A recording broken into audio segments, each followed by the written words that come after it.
Bonjour à toutes, bonjour à tous. Merci d'être avec nous pour cette présentation de la Feria de la Madeleine 2024 avec des invités.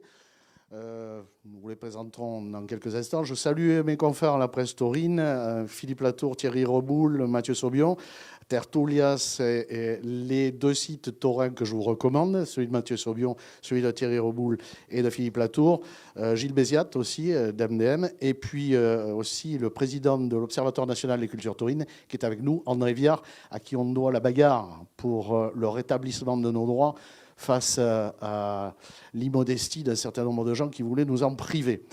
Pour commencer, avant d'entrer dans le vif du sujet, pour mémoire, un succès d'année de la Feria 2023, les meilleurs instants, et ensuite nous développons la Feria 2024, s'il vous plaît, et merci encore d'être avec nous.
Bien. Pour mémoire, merci pour ceux qui ont toré, pour ceux qui vont retorer. J'en vois 3, là, ici, au moins. Bien, Charles Daillot, bonjour. Bonjour. Ça va forcément être meilleur que l'année dernière et moins bon que l'année prochaine. Oui, on a toujours le rêve d'avoir la corrida du siècle, mais c'est une par siècle. Non, merci. Je voulais ajouter à tes remerciements, bien sûr, France Bleu qui est toujours avec nous, puis je salue le petit journal Les Sud-Ouest qui couvre l'événement, et je vous souhaiter la bienvenue ici. Une fois n'est pas coutume, notre théâtre Le Molière est en travaux, mais on a beaucoup de lieux de culture et le cinéma en fait partie. On a un beau cinéma ici, il y en a un en extérieur de ville. Et donc, on tenait absolument à ce que ça se fasse dans un lieu de culture. Tu as parlé tout à l'heure de la défense de nos libertés culturelles. Donc, on est ici et très content de vous avoir ici et saluer ceux qui sont de l'autre côté du petit écran et qui, sur le Facebook Live, vont pouvoir assister à ces cartels. Cartels pluvieux. Feria heureuse. Voilà, on va espérer. Et donc, beaucoup de choses. On aura l'occasion de se revoir aussi pour les 100 jours des fêtes, le 6 avril, avec un événement tout particulier. J'espère que ce sera même un 6e jour de fête. Vous savez que ces fêtes ont été un peu remises en question avec les Jeux Olympiques, mais on arrive à sauver, à préserver notre format de fête et j'en suis le premier heureux. Qu'est-ce qu'elle fait de mal, hein, Hidalgo? Même nous emmerder pour les fériens. Je ne pense pas qu'elle soit jusque-là fautive sur les JO. Bonjour Christophe Andinet, on se retrouve tout à l'heure. Hein. Charles, micro branché, tout va bien. Bonjour à tous. Bon, président de la commission de Taurine de Montoise. Nommé en 2019, 2020 pchit Covid, 2021 réduit, 2022-23 les premières. On part sur la 3e vraie organisation avec la commission que tu présides. Sentiment général, on disait tous les deux il y a quelques jours, et tu n'es pas le seul ici, vous n'êtes pas les seuls à Mont-de-Marsan.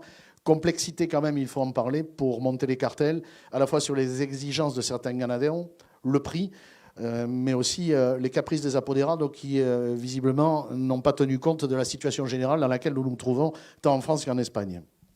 Ça, c'est une question pour démarrer. Merci, Pape.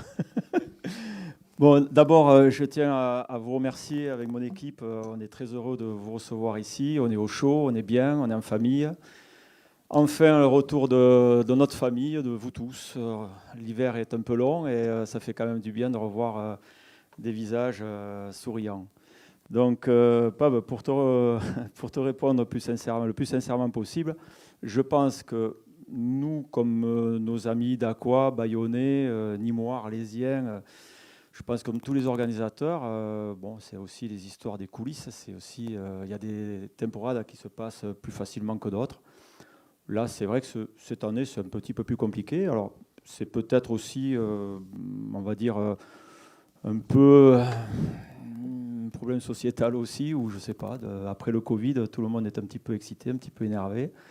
Tout le monde voit un petit peu les choses peut-être un peu plus à court terme.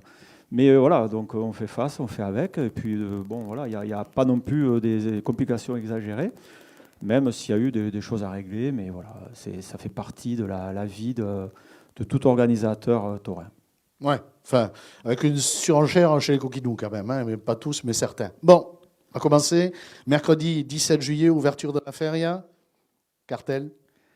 Oui, voilà, donc pour bien démarrer la feria, nous avons pensé, avec mon équipe, de vous présenter un cartel inédit, avec, vous l'avez tous reconnu, l'homme au cigare, son retour à Mont-de-Marsan, Daniel Louquet, je ne vous le présente pas, Dorian Canton, je ne pense pas non plus.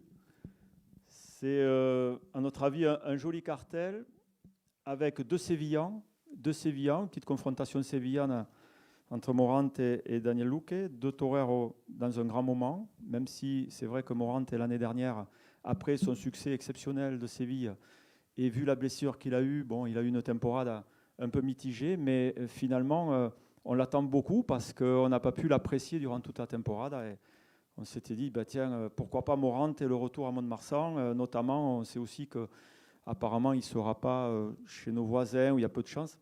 Donc, je pense qu'il a aussi son public. Nous, on y fait partie. Le club des idolâtres de José Antonio Camacho Morante de la Puebla va solliciter de votre part à tous un accueil particulier pour Morante et pour les 3 toreros, bien sûr.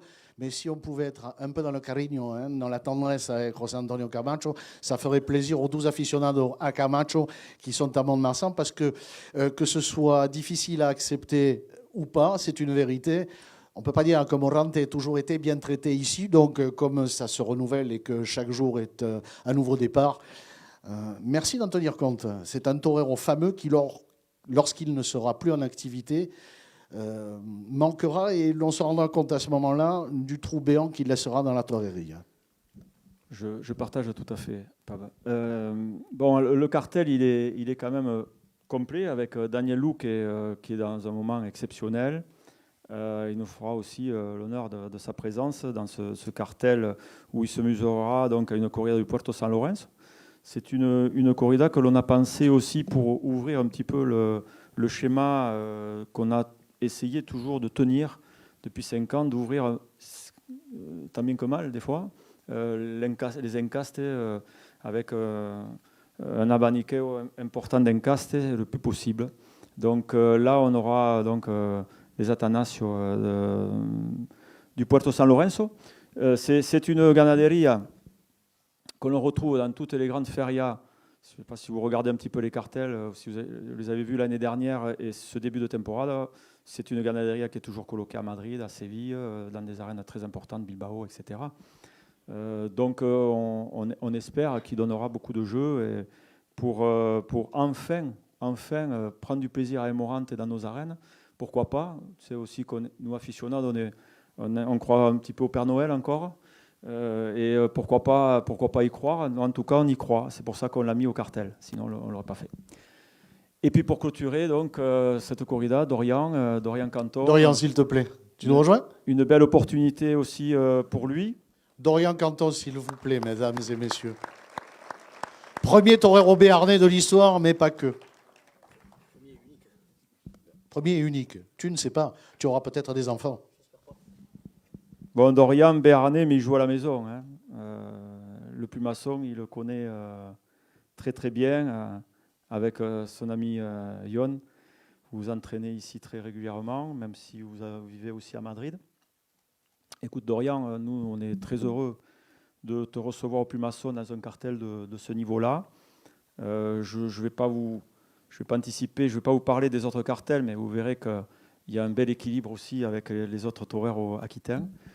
Et écoute, je pense que tu le mérites. Même si tu as eu une temporada pas très, très, très développée l'année dernière, mais ce qu'on attend tous de toi, je pense, c'est enfin que tu montes cette marche supérieure qui est difficile à passer.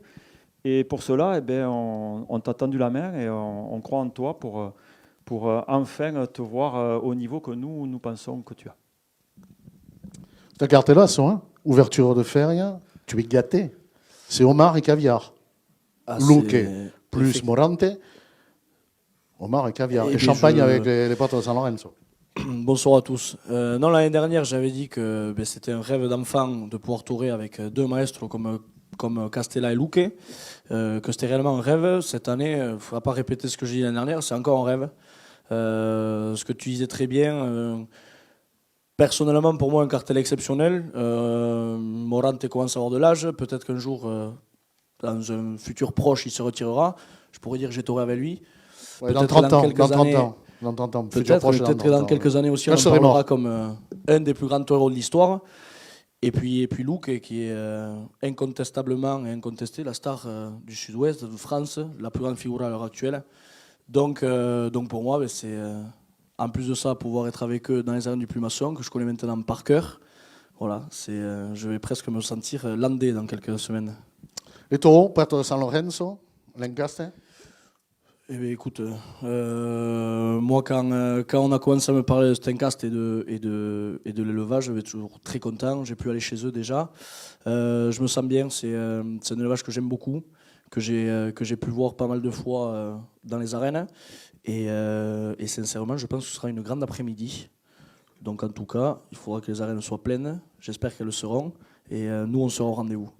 Grand chemin parcouru depuis École Taurine à Adoration avec Richard Millian.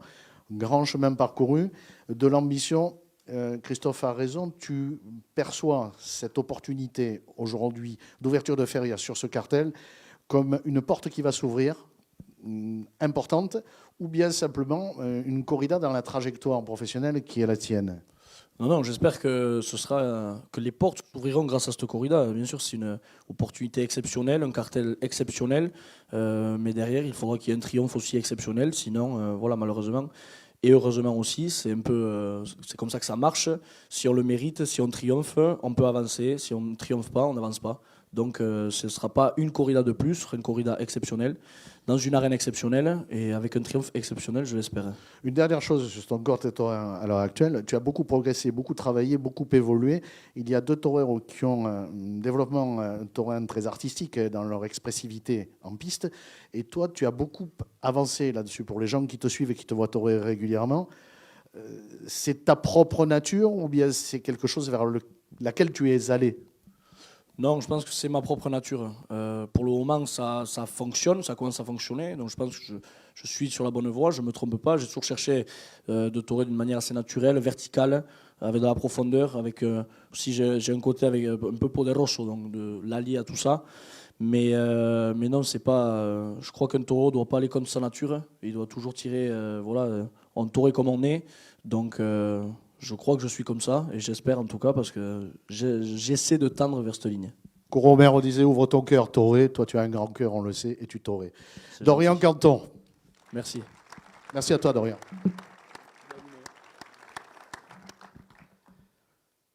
Et nous voilà au jeudi. Voilà. Nous voilà au jeudi. S'afficher. Ça, c'est mercredi. Voilà. Novillard à Saint-Picador. On va commencer par ça le matin, Oui. 11h. Donc là, on va retrouver une... Il ne fera pas trop chaud. Écoute, Non, parce que je sais qu'il a des j'aimerais bien qu'il fasse plus chaud préoccupations qu'aujourd'hui, climatiques pour vous autres. Disant, on en parlera pour la Novillard à Piquet tout à l'heure. Il s'inquiète de votre durabilité sous les chaleurs excessives. Donc là, il n'y a pas de problématique. Oui, mais aujourd'hui, il fait froid et vivement le chaud.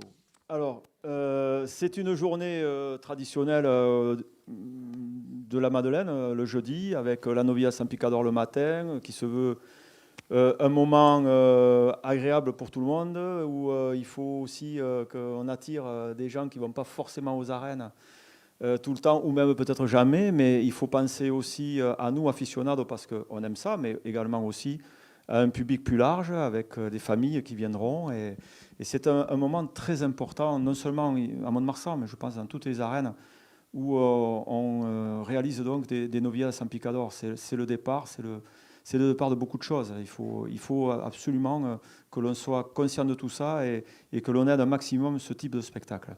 Donc il y aura ce matin-là 2 ganaderos du sud-ouest, un Gersois et un Landais, avec Jérôme Bonnet, avec sa ganaderie du Larté, qui viendra donc avec deux jolis novillos, et Philippe Batz, qui est un habitué. Qui est ici, que l'on salue. Un Philippe habitué Batz, de nos arènes, qui vient en pour le voisin. gros travail qu'il réalise avec sa famille. Voilà, nous sommes très heureux de vous recevoir à tous les deux, comme d'habitude. Et puis, bon, le cartel, alors vous le saurez un petit peu plus tard, parce qu'on a encore un peu de temps avec l'équipe, on va y réfléchir encore un peu, même si, traditionnellement, vous aurez le vainqueur du Volsine de Boug. Voilà, c'est une histoire qui se suit et qui marche bien.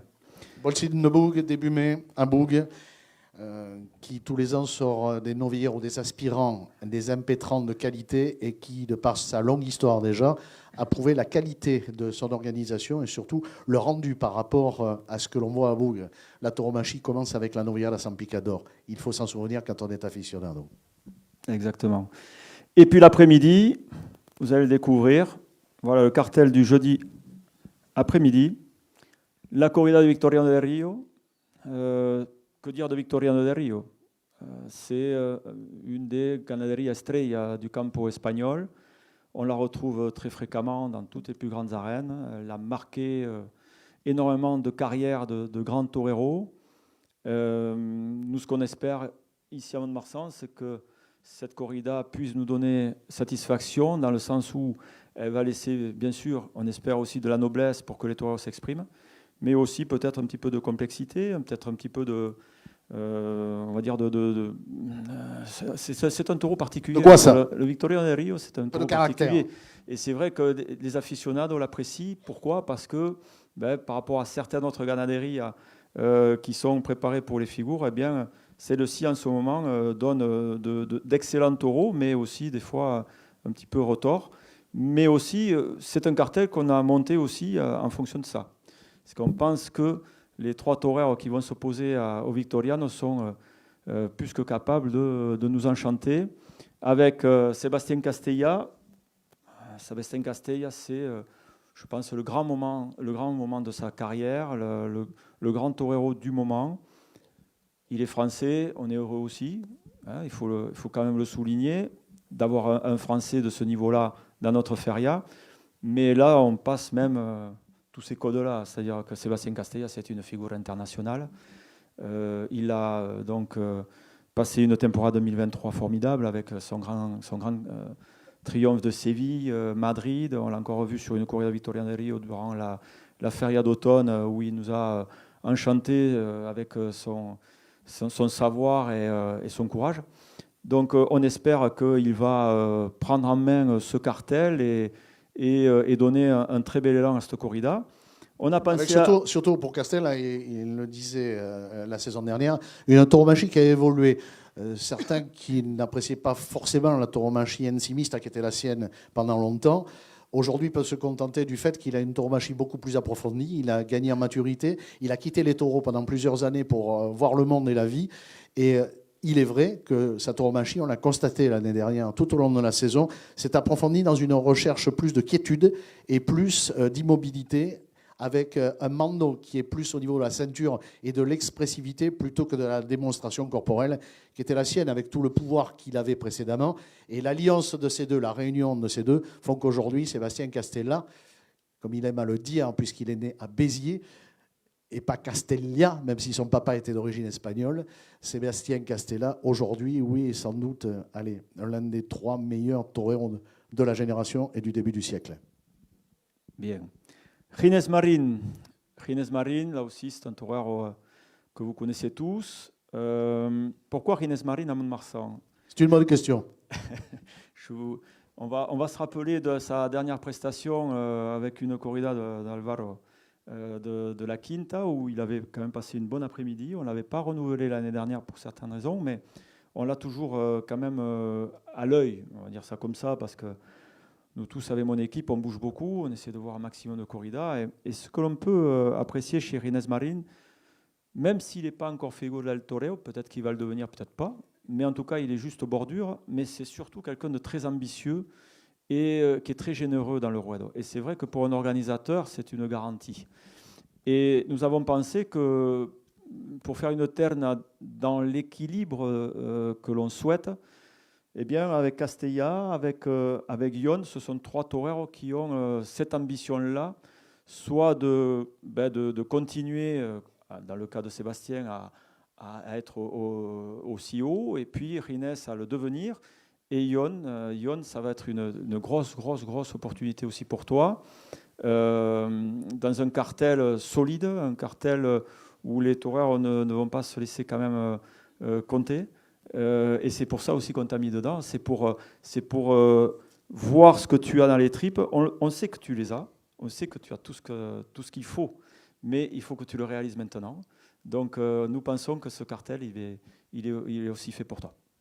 Yon Lamotte, s'il te plaît. Yon, sous vos applaudissements, merci.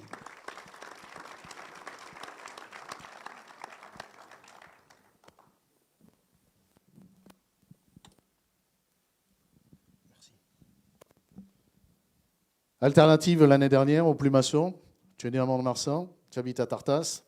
Tu es le fils de tes parents, le frère de ton frère aîné et le petit-fils de ton grand-père, Alain Lartigue. Tout ça est une histoire de tauromachie, de passion et de territoire et de Gascogne. 3 corridas l'année dernière. Pour mémoire, on a vu tout à l'heure un extrait de ta corrida d'alternative. Quel souvenir tu gardes de ce jour-là particulièrement et de ta prestation ? Déjà, bonjour à tous. Je ne m'étais pas rendu compte qu'il y avait autant de monde. Oui, je suis le fils de mes parents, le petit-fils de mon grand-père et le frère de mon frère, en effet. Jusque-là, la présentation est réussie. L'an dernier, un souvenir très particulier. l'alternative, je crois que c'est un souvenir pour tout torero très, très particulier. Et de l'avoir fait chez moi dans les arènes que j'ai vues tellement de fois vides, dans lesquelles j'ai passé tellement d'heures à répéter les gestes. Voilà, ça a été un moment riche en émotions. Et surtout, le plus beau, le plus émouvant, ça a été de voir comment les gens ont répondu, comment j'ai senti qu'ils se sont intrigués avec moi et qu'ils ont compris ma tauromachie et que ce que je voulais transmettre est arrivé à eux. Et ils me l'ont rendu avec énormément de force. Et c'est quelque chose qui m'a donné beaucoup de force, beaucoup d'énergie pour continuer et se dire que c'est ces après-midi-là que je veux vivre. 3 corridas au total l'année dernière, dont l'alternative. Et puis Madrid, où tu es installé partiellement et tu vis et t'entraînes avec un matador de taureau qui est un homme peut-être peu connu du grand public, Sébastien Ritter, mais qui humainement et tauromachiquement est un homme riche et un homme bienveillant qui donne. Cette alliance, cette union entre les deux, cette rencontre entre Sébastien Ritter et toi, et le fait que tu sois installé chez lui, ça s'est fait de quelle manière et pourquoi? Oui, c'est la vie. Des fois, tu as la chance de rencontrer la bonne personne au bon moment.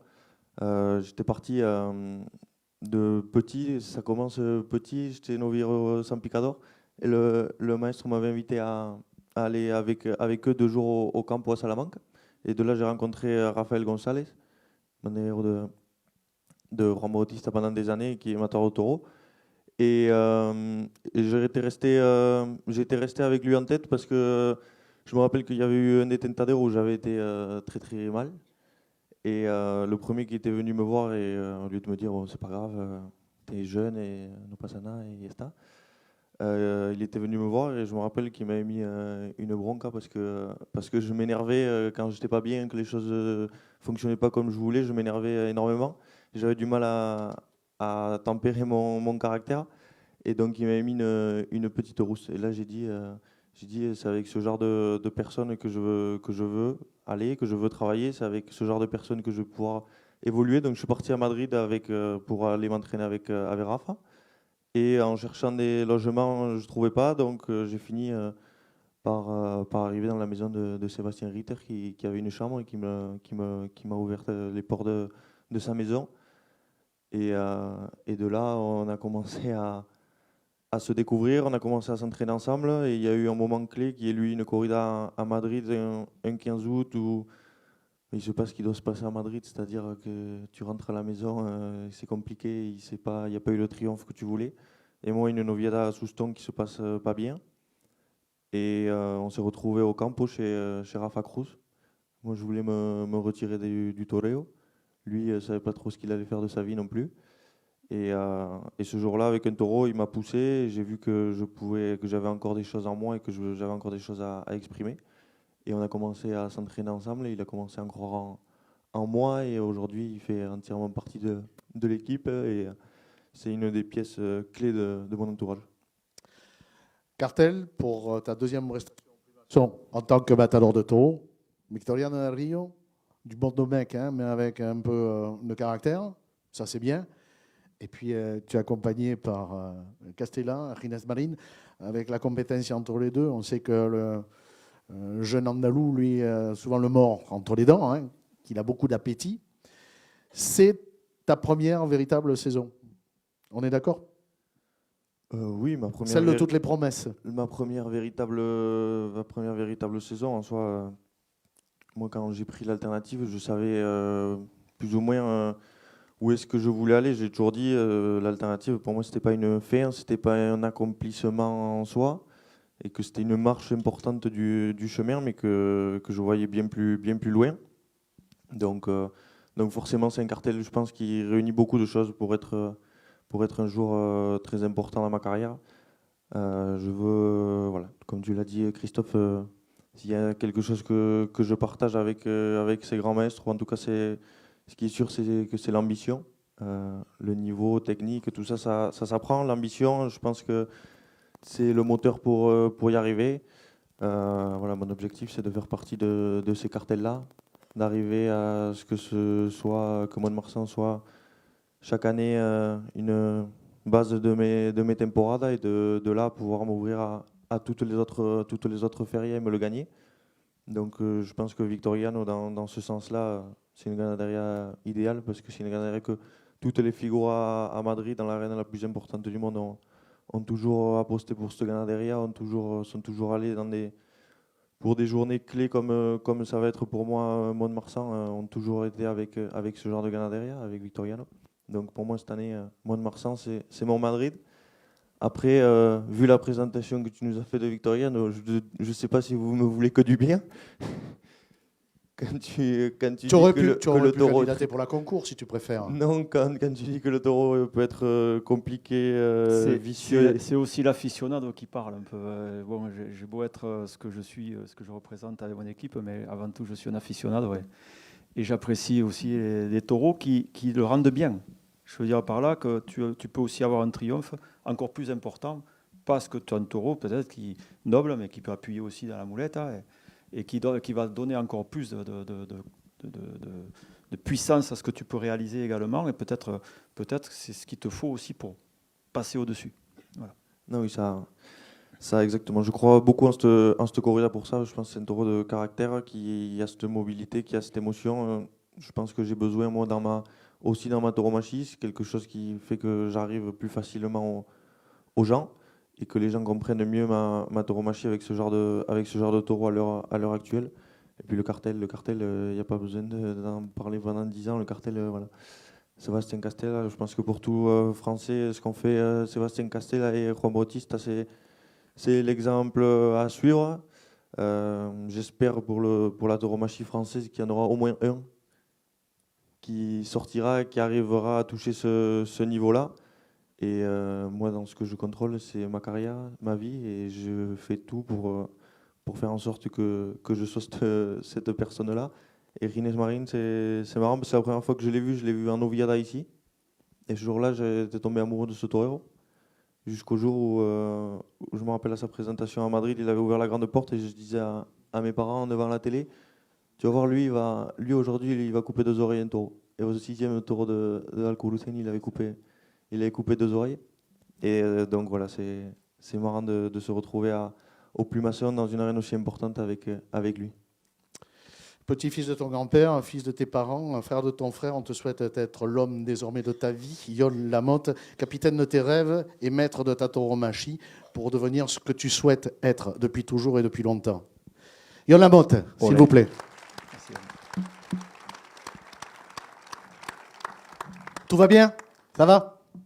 Vous respirez, vous avez ouvert les chakras, ça vous plaît pas? Un peu, beaucoup? C'est la tauromachie. C'est l'histoire du Forion. Si ça ne discute pas, s'il n'y a pas tertulia, il n'y a pas tauromachie. Après, celui-là, il est inquiet parce qu'il doit se dire, bon, comment ça va être ressenti? Celui-là se dit, c'est forcément bien puisque c'est nous qui avons organisé. Ça, c'est les politiques. Hein. Après, il y a les taurins. Et les deux, quand ils se rencontrent, ils n'ont pas forcément les mêmes objectifs et les mêmes vues. N'est-ce pas? Bon, on suit? On enchaîne. Allez, alors, on arrive à ce qui a été demandé par un certain nombre de clubs taurins et d'aficionados. Montois, sur une consultation voulue, pour prendre la température de vous autres, bien sûr, au sens relatif du terme, nous sommes dans une période où il faut faire attention aux propos, question de prise de température, et donc, corrida concours, il y a, et vous avez décidé de mettre une affaire qui est dans le registre, on va dire, vico-serrétan, hein, quant à la conception que vous avez eue de cette corrida concours, qui est un retour puisque la dernière date de 1995 ici. Elle serait vico-serrétan si elle n'avait jamais existé à Mont-de-Marsan. Je pense pas, pardon de le dire comme ça, mais même, bon, vous connaissez mes origines, mais la corrida concours n'appartient à personne ou elle appartient à tout le monde. C'était une espèce de coquetterie. Voilà. En tout cas, nous sommes très heureux de remettre cette corrida singulière dans nos arènes. Je sais qu'avec mon équipe, il y a 5 ans de cela, on a discuté déjà un petit peu, on écoutait les peñas, puis on s'était dit, tiens, un jour ou l'autre, quand on se sent capable, eh bien, pourquoi pas? C'est le cas maintenant. Voilà. Alors, une corrida concours, il y a beaucoup de mystères. C'est une corrida où il y a une part aléatoire beaucoup plus importante qu'une corrida classique. puisqu'il n'y a qu'un seul taureau de chaque ganaderia. Donc ça rend les choses un peu plus compliquées à l'organisateur, non seulement parce que sur la finalité artistique, on ne sait pas trop où on va, mais sur la réalisation et l'avant corrida, tout le travail qu'il y a à faire avant est compliqué, puisqu'il y a beaucoup de taureaux, il y a beaucoup de ganaderia. Mais bon, on a beaucoup de plaisir, on a eu déjà beaucoup de plaisir au campo avec mon équipe à préparer cette corrida, et on espère que les beaux taureaux qu'on a vus au campo pourront arriver jusqu'au jour J. Parce que vous savez ce que c'est, les taureaux au campo. Ils se battent, et on a quand même prévu des remplaçants au cas où. 3 taureaux par ganaderia, 2, 3. 2 voire 3 taureaux par ganaderia. Donc on a on va dire un panel très large d'encastes, c'est ce que l'on souhaitait aussi avec mon équipe, c'est que l'on puisse aussi apprécier un saltillo, qu'on puisse apprécier les origines de Baltasar Iban chez Peñajara, le fameux Conde de la Corte qu'on n'a pas revu dans nos arènes depuis longtemps, un Flor de Jara avec le Santa Coloma, un Christophe Yonnet. Là, c'est le mystère d'une alchimie, d'une ganaderia qui est française, qui est là depuis des décennies, et que l'on apprécie aussi cette trajectoire et cette famille. 1840. Et, voilà, je crois que j'en ai oublié un, c'est Dolores Aguirre. Alors, que dire de Dolores Aguirre? Encaste Conde de la Corte, Atanasio Fernandez. Voilà. Et alors, une fois qu'on a les taureaux, bon, bien sûr, on a pensé aux hommes. Bien entendu, à un moment donné, il fallait penser aux hommes. Il y a certaines choses où on a pensé même un peu en même temps, pour vous dire. Parce qu'une corrida concours, ça se construit aussi avec des hommes. Et essayer de trouver des parejas, des paires aussi, qui peuvent apporter quelque chose ou une histoire entre un homme et ces deux opposants. Fernando Robleño, que dire de Fernando Robleño? C'est un torero qui a marqué nos arènes lors d'une corrida d'Escolar, on s'en souvient encore. Pas que la nôtre d'ailleurs, il a marqué bien sûr d'autres arènes, mais c'est un torero qui a énormément de vécu, qui a une grosse prestance en piste. C'est ce que l'on souhaitait pour un chef de lidia qui puisse nous donner satisfaction. Alors, satisfaction dans quel sens? Ce qu'on attend, nous, aficionados, c'est lors d'une corrida concours, des choses bien rangées, une lidia bien rangée, tant que possible.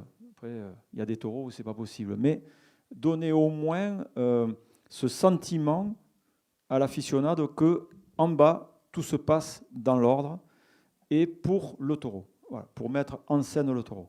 Et nous pensons que Fernando Robleño est un torero adéquat pour ce type de choses. Morenito Aranda qui fera sa présentation. Pardon. Quand même, parce que c'est une corrida concours, on va, à l'issue de la présentation de la corrida concours, expliquer aussi, rappeler les règles et notamment l'assujettissement que doit avoir le public à la particularité atypique pour un grand nombre de ce genre de corrida. Mais simplement, comme c'est une corrida concours, revenir sur les origines, Saltillo et Peñajara quand même. Pourquoi vous avez choisi ces deux encastes? Alors, bon, d'abord, ce sont deux ganaderies classiques dans le monde tourista. Saltillo, c'est une des ganaderies préférées des aficionados touristas. Un encaste historique. Voilà, un encaste historique. C'est un taureau qui a en général beaucoup de complexité dans le ruedo, qui est très majestueux, qui est un taureau imposant. Et ma foi, certains se laissent torer aussi, il ne faut pas croire non plus. Mais ce qu'on attend aussi, parce que c'est une corrida concours, c'est que nous, dans notre sélection, c'est un taureau qui ressemble à un saltillo déjà, de son encaste, et qui est le sérieux, et puis aussi, bien entendu, que le ganadero ait envie aussi de venir avec son taureau, de l'accompagner. Ça, c'est quelque chose, avec mon équipe et Jean-Baptiste, que l'on a mis en avant dans nos réflexions. Acheter un taureau comme ça, par-ci, par-là, il y a beaucoup de ganaderos qui aiment bien s'en défaire aussi de certains taureaux. Dans des discussions, on sent les choses quand même. Alors on peut se tromper, bien sûr, mais on s'est beaucoup attaché à cette réflexion-là.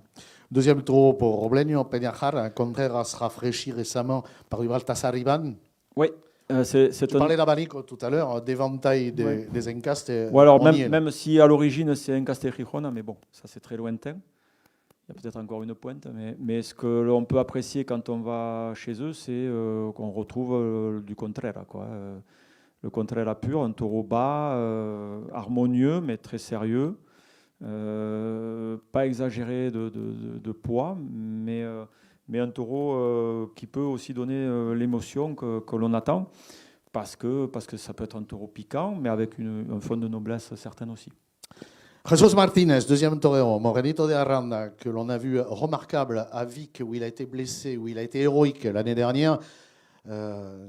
Corrida, l'année dernière, particulièrement émouvante. Il est apodéré par Jean-François Piles, que je salue, que je viens de découvrir, Jean-François, qui est parmi nous aujourd'hui. Il était passé par Air, par Tyros. C'est un torero qui est à maturité, il est quadragénaire. Il arrive à un moment de sa carrière où je pense qu'il est installé dans une tauromachie, celle en tout cas qu'il a imaginée pendant des années, sans pouvoir l'approfondir totalement. Il va taurer un La Corte, donc, qui a remporté le prix La Concours à Vic l'année dernière, et un Flor de Jara. Oui, il aura deux très beaux opposants, avec des histoires différentes. Le Conde de la Corte, c'est un taureau volumineux, surtout de tête. Mais avec une certaine complexité dans sa ligne, mais aussi, on va dire, une toréabilité, souvent. Je ne vais pas dire agréable, mais au moins, c'est un taureau qui peut aussi se laisser taurer. Mais ce qu'on attend aussi, c'est qu'il ait de la bravoure au cheval. C'est ce qu'on a pu apprécier à Vic l'année dernière. C'est la raison pour laquelle nous sommes allés revoir cette ganaderie emblématique du campo espagnol et qui a fait école même chez beaucoup d'autres ganaderos. Morenito, on aura le plaisir de le voir pour la première fois fouler les arènes du Pulmasson. Il va arriver, je pense, dans un des très bons moments de sa carrière. Je dis un des parce que c'est pas un torero de hier. Quand je dis de hier, d'avant-hier, c'est quand même un torero qui a pas mal d'années d'alternatives et qui a passé, comme beaucoup de toreros, des moments à la cime pratiquement. Et puis, hop, pour certaines raisons, ça ne l'a pas fait. Et il se retrouve dans une situation qui est un peu compliquée, puisque, comme tous les toreurs, il n'a pas ce qu'il rêverait de torer. Mais il a les capacités de Lidia, c'est un toreur très intelligent, avec beaucoup de métiers, qui est très respecté dans le milieu taurin. Et c'est aussi c'est ces raisons-là qui nous ont donné envie de l'approcher et se dire, ma foi, vu sa prestation de vie, qu'en plus l'année dernière, mais bon, moi, ce qui me plaît chez lui, c'est qu'un torero intelligent et il sait où il va mettre les pieds à Mont-de-Marsan. Et dans une corrida concours, il aura cette sensibilité aussi pour nous mettre aussi les taureaux en lumière. Et s'il se laisse taurer, eh bien, il peut très bien les taurer, et tant mieux pour tout le monde. Il va taurer le La Corte et le Flor de Jara. Un Flor de Jara, c'est un élevage qui appartient à un homme important, un artisan, un paysan de la tauromachie. Il en reste, il n'y a pas que des industriels là-dedans. Carlos Aragon Cancela, qui a été matador de taureaux, qui est afincado à Soto del Real, près de Colmenar Viejo, en Castille, pas loin de Madrid. Et c'est du Santa Coloma par Buendía. Donc là encore, l'ouverture, on n'est pas seulement dans la critique destructrice, mais aussi dans la valorisation de ce que vous avez décidé, dans le cadre de cette concours, la possibilité d'offrir une présentation large de la Cabaña Baraba. Oui, et en pensant aussi que ça sera une nouvelle ganaderia qui foulera nos arènes. Il y a aussi cette réflexion-là qui a été menée par mon équipe. C'est une ganaderia encore très jeune. C'est comme tu l'as dit, un ancien matador de taureau qui a racheté je crois quasiment tout le lot de Boucaré. Oui. Donc Boucaré, qui était à l'époque déjà une ganaderia de grande qualité. C'est un très beau taureau, majestueux, souvent Cardeno, comme tous les Santa Coloma en général, et qui donne aussi, on va dire, ce petite interrogation que l'on apprécie nous en tant qu'aficionados. C'est-à-dire qu'ils peuvent servir pour le torero, mais sous certaines conditions, souvent. Et c'est la raison pour laquelle aussi il faut un torero avec une certaine sabiduria, avec du métier, pour mener à bout de ce type de taureau. Dire une chose aussi, c'est que la particularité de la concours, c'est donc 6 élevages différents, donc 6 typicités zoomorphologiques différentes. Et ce que l'on attend à la sortie du tauril, à l'ouverture de la porte, c'est que chacun des éléments constitutifs de cette concours soit représentatif dans l'idéal de ce qu'est la typicité physique du taureau avant d'exprimer la particularité morale, évidemment. Voilà. Bien entendu. Bon, après donc, il y a une différence fondamentale entre un Saltillo et un Flor de Jara. puisque ça n'est pas du tout la même origine et la même Absolument. À la base, oui. conception physique. À la base, oui, mais il y a eu une bifurcation à un moment donné, mais une bifurcation très importante. Bon, troisième torero, Alberto Lamelas. Alberto, bon, il est chez lui, il est à sa maison. Il faudra aussi qu'il nous prouve qu'il faudra qu'il y reste aussi ces prochaines années. Il y a des moments dans une carrière, des fois, qui sont un peu compliqués. Alors, il a été formidable à Arles, n'est-ce pas, Jean-Baptiste? Avec la corrida de Yonnet, je l'ai vu très bien aussi lors d'une corrida à Riscle. Ce qu'on attend de lui, c'est apporter la fraîcheur qui lui a peut-être manqué l'année dernière lors de la corrida de Pedrassa. Cette fraîcheur et ce côté aussi qu'on aime beaucoup chez lui, où bon, mais il est capable de tirer la monnaie dans l'air, quoi. C'est un torero de Thomas Hidaka. Ce qu'on attend de lui, c'est qu'il nous donne tout son savoir, mais aussi beaucoup de sérieux lors de la Lidia, parce qu'il aura, je pense, deux collègues qui vont l'être. Et ce qu'on attend de lui, c'est ce rendu-là aussi, ce sérieux-là, avec sa personnalité, bien entendu. Et puis aussi, alors, avec deux opposants qu'il connaît, dont deux ganaderies qu'il connaît parfaitement, qui lui ont donné beaucoup, même si ça a été très dur pour lui. Mais que dire de Dolores Aguirre, les confrontations avec Dolores Aguirre, notamment à Vic, qui a marqué sa carrière et le début peut-être de l'amour qu'on peut lui apporter ici dans le Sud-Ouest. Il a été découvert à Paradis Samborn, en Novillada, 2 années consécutives. Et puis également aussi avec la famille Yonnet, puisqu'il a eu un grand triomphal l'année dernière. Septembre. En septembre, avec 3 oreilles à la clé, c'est pas rien. Donc voilà, là aussi on a recherché un petit peu, essayer de trouver une histoire aussi entre lui et ses deux opposants, comme la corrida concourt en général. Juste sur Yonnet, rappelez que c'est le plus ancien des élevages de taureaux en France, que la famille Yonnet a commencé à construire sa manade en 1840, l'aïeul, que la ganaderie actuelle a été validée en 1859, et qu'il faut se souvenir que c'est la première ganaderie française qui a sorti un lot entier de taureaux à Barcelone, à Madrid et à Séville, et que pour l'histoire directe avec la Gascogne, les Landes en particulier, il y a eu cette novillade historique en 1981 qui est sortie à Saint-Sevé avec un novillo fabuleux qui s'appelait Montenegro et dont les frères et cousins et fils et petits-fils ont souvent apporté la satisfaction aux Canadiens et au public. Charlotte Yonnet, qui est la petite fille, et donc sort le lot qui est au nom de feu son père, Christophe, le fils de Hubert Yonnet.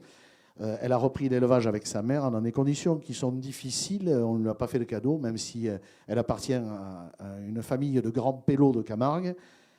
C'est un enjeu pour elle, ici, que de présenter un taureau dans une corrida concours à Mont-de-Marsan. Voilà, je tenais à préciser tout cela pour mémoire et pour rendre à la famille Yonnet ce qu'elle a donné, cette famille, à la toreria française et au ganado français. Sans Yonnet, les autres n'auraient pas eu l'idée un jour d'être éleveurs de taureaux de combat. Juste sur, même pas juste, beaucoup, sur la corrida concours, on a intérêt à mettre une présidence au palco qui ne soit pas, comment dirais-je, un trio associé d'égos super développés qui veuille se faire plaisir avec 12 piques par taureau et qui sabre un exercice particulier, mais qui nécessite de la modestie et de la connaissance au palco. Et nourrissez-les moins bien, peut-être, régime sec à midi avec une salade et un petit pélardon. Ne les abreuvez pas et ne considérez pas que les présidents sont des excellences qui montent au palco pour se faire valoir, mais pour servir la tauromachie et ceux qui les tauraient. Et ne pas sabrer le concours qui a été monté difficilement, qui est exigeante et qui n'est pas là pour servir de faire valoir à un trio d'exégètes qui se prend pour le pape. Il fallait bien que tu aies un coup de gueule ce matin. Sinon, on aurait trouvé que je vieillissais trop vite. On est à l'écoute. Non, écoutez, c'est encore un peu tôt, même si on a commencé à y réfléchir un petit peu. Bon, j'ai un spécialiste dans l'équipe avec Pascal Darquier. On va y réfléchir beaucoup, parce que c'est vrai qu'on l'a vu dans certaines arènes, parfois des châtiments peut-être un peu trop excessifs. Et il faut aussi penser aussi que j'aime pas dire le mot spectacle, en parlant de corrida, un spectacle, mais C'est pas un gros mot, spectacle. mais il hein. faut qu'il y ait un rendu aussi dans l'équilibre de ce que l'on peut attendre de quoi, en fait. Un taureau brave, il faut le châtier. Mais s'il est moins brave, il faut peut-être un peu moins le châtier. Et en plus, s'il a moins de force, il faut peut-être encore moins le châtier. C'est une corrida concours. Si le taureau n'est pas capable de supporter 2 piques, il finit plus dans le concours, il est hors concours. S'il peut avoir une 3e pique, ma foi, où on sent qu'il y a un intérêt pour l'aficionado de prendre du plaisir à voir un taureau galoper dans un cheval contre un cheval et de voir qu'il a la puissance et aussi le caractère, la qualité et la force de supporter une 3e pique, pourquoi pas? Mais je pense que tu as raison. Je pense qu'il faut que ça soit il faut que ça soit un moment assez exceptionnel. Et La puis, 3e pique, il faut la rendre exceptionnelle. Et puis comme ce sont 3 toreros respectueux à la fois de l'éthique et de la morale taurine, les 3, il serait peut-être nécessaire, me semble-t-il, de bien leur expliquer que la première pique, elle n'est pas au milieu ou au fin fond du ruedo, elle est à proximité à la première raya, et qu'ensuite, en fonction du comportement du taureau, c'est ce que nous attendons et c'est ce qui est l'expression même du concours, la valorisation, mais pas en essayant de mettre un taureau à l'autre bout du ruedo pour le faire partir sur la première pique, ce que l'on voit malheureusement trop souvent et qui gâche le terceau. À mon avis, et je ne suis pas le seul à le penser. On fera confiance à 3 toreros qui, je pense, sont très intelligents et qui sauront faire les choses comme il faut. On l'espère. Nous passons à samedi. Allez. Samedi Novillada avec, piqué, on commence. Voilà, avec une grosse journée. Donc, on a gardé donc, le schéma classique de la Novillada et de la corrida dans la même journée. La Novillada le matin, je pense que, vu l'affluence de 2023, nous a donné raison. Donc, on va reproduire donc, le même schéma avec la Novillada à 11h. Elle sera un petit peu plus courte parce qu'on veut Il va faire plus chaud que jeudi matin. Différente. Samedi à 11h, il va faire plus chaud. C'est pour ça qu'il n'y aura que 4 novillos. C'est programmé, j'ai appelé Météo France. Donc, jeudi, il fait beau, mais samedi, il fait très chaud. Est-ce que je peux parler de choses essentielles? Bien. Non, enfin, le temps, c'est important, mais on n'y est pas encore. Alors, vous avez vu le cartel. Tristan Barroso, vous le connaissez bien. Il a triomphé l'année dernière au Plumasson. Il fait une bonne temporada. Il a bien démarré d'ailleurs celle-ci, présente. Il va préparer sa prochaine alternative cet été, j'imagine. Enfin, ce que j'ai entendu parler. Et puis, Marco Pérez. Marco Pérez, ça sera un événement. Un événement, pourquoi? D'abord parce que ça sera sa présentation dans le Sud-Ouest et ça sera le seul endroit où il va s'y produire. Il faut savoir, j'imagine que vous êtes tous des aficionados et que vous vous informez beaucoup, que vous avez regardé la temporada passée, ces grands triomphes en Amérique du Sud, ces passages formidables à Madrid, à Séville, etc. C'est un jeune torero comme l'on peut apprécier tous les 20-30 ans. Alors, le lendemain, le futur, on ne le connaît pas. Mais je pense que c'est le moment présent qu'il faut prendre. Il faut prendre du plaisir à voir un gamin surdoué et pourquoi pas chez nous. Donc à vous présenter, vous aficionados, et puis aussi en pensant aussi à ceux qui le sont moins ou qui ne le sont pas et qui ont un certain intérêt peut-être à approcher nos arènes pour aussi ouvrir nos portes bien grandes et recevoir un grand public. Bonjour Jean-Baptiste Jalabert. Bonjour Pierre-Albert. S'il vous plaît, ça a été un immense torero, hein, pour ceux qui le découvriraient. Dans l'ordre, il y a eu Nimeño, le fondateur, et ensuite celui-là, puis Sébastien Castella. C'est toi qui as découvert Marco Pérez. Tu t'ennuyais à ce point-là qu'il fallait que tu ailles à la recherche d'un nouveau Mozart. Alors, mon grand âge, j'en ai vu quelques-uns déjà. Niño de la Capea, par exemple, ou Muñoz, comme on en avait présenté comme cela. Qu'est-ce qu'il a de si particulier que tu te sois attaché à lui à ce point? Bon, tout d'abord, Pierre-Albert, vous remercier la commission taurine, le travail, la collaboration que l'on mène ensemble pour la présentation des cartels aujourd'hui. Remercier monsieur le maire et toute l'équipe municipale pour la confiance. C'est un plaisir d'être ici parmi vous et donc de préparer et d'annoncer cette feria de la Madeleine pour cet été. C'est l'histoire avec Marco, donc rapidement, alors, par hasard, j'ai rencontré Marco alors qu'il avait seulement 9 ans. C'est une histoire assez incroyable, il avait 9 ans, une tiente que je faisais à Salamanque chez un éleveur, et l'éleveur me parle que ce jour-là, il va mettre un petit veau pour les élèves de l'école taurine de Salamanque. Et j'ai découvert Marco, qui avait 9 ans ce jour-là, faire des choses incroyables. Et je me suis dit, oui, celui-là, effectivement, c'est un petit surdoué. Donc j'ai promis ce jour-là à Marco, qui était déjà très, très éveillé, très malin, malgré son jeune âge.